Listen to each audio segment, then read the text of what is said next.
इंसान की ज़िंदगी में सुख और दुख आते रहते हैं। हमें कभी मुश्किलों से घबराना नहीं चाहिए। इन मुश्किलों का डटकर सामना करना चाहिए और कभी भी जीवन से नहीं भागना, अपने उद्देश्य के लिए जीना चाहिए। इसी संबंधित मैं आज आपको एक ऐसी कहानी सुना रही हूँ जो आपको अपने उद्देश्य के लिए जीने के लिए मजबूर कर देगी। घटना उन दिनों की है जब इंग्लैंड में डॉक्टर एनी बेसेंट अपने वर्तमान जीवन के प्रति निराश थी और एक सार्थक जीवन जीने की ललक उनके हृदय में तीव्रता से उठी थी। एक दिन अंधेरी रात्रि सभी परिवारजन गहरी नींद में सोए हुए थे। केवल वही जाग रही थी और आत्मा की शांति के लिए इतनी बेचैन हो उठी कि इस जीवन से भाग जाने का ख्याल मन में लाकर सामने रखी जहर की शीशी लेने के लिए चुपके से उठी।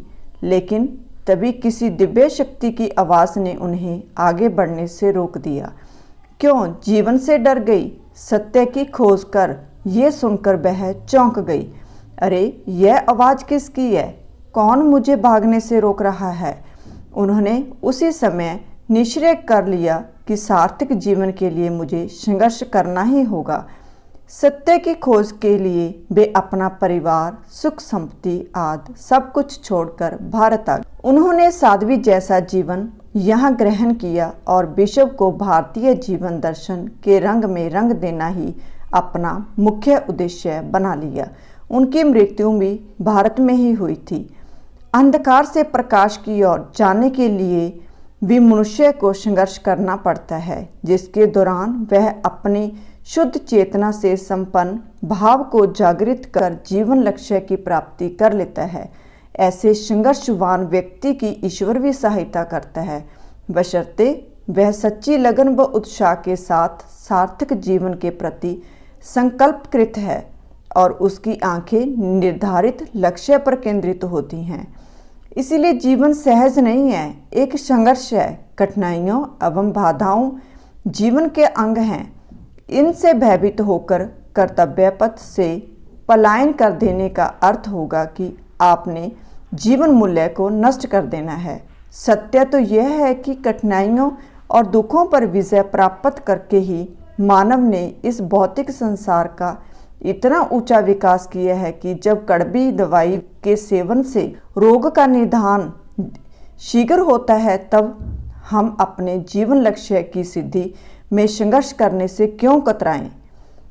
त्रेता युग में श्री राम जी 14 वर्ष का वनवास मिला था और फिर लंका पर विजय प्राप्त करने के पश्चात लौटने पर राजगद्दी मिलते ही उन्हें सीता जी के निष्कासन पर इकल्ला जीवन लेना पड़ा था। द्वापर युग में श्री कृष्ण के होते हुए भी धर्मराज युधिष्ठिर सहित 5 पांडवाइयों को 12 वर्ष का वनवास और साथ में 1 वर्ष का अज्ञातवास झेलना पड़ा था।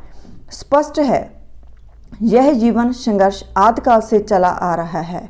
अंत सुंदर जीवन बनाने के लिए हमें संघर्ष के बीच तो रहना ही होगा। बंधाव को पार करते हुए आगे बढ़ना होगा और तभी हम अपने जीवन उद्देश्य की पूर्ति कर पाएंगे।